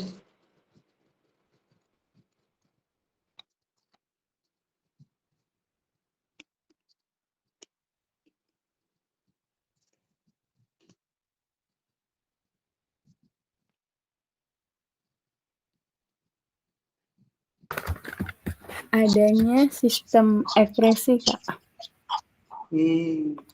Iya, di struktur dan fungsi organ. Kalau enzim di biokimia, Kak.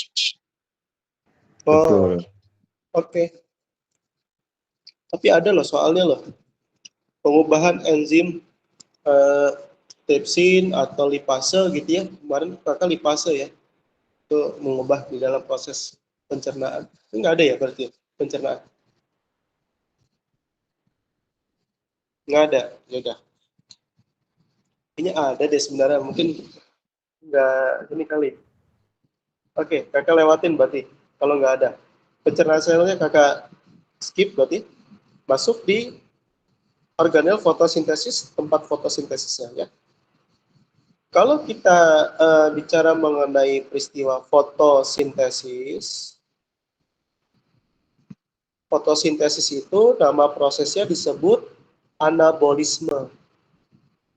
Anabolisme itu proses pengubahan komponen kompleks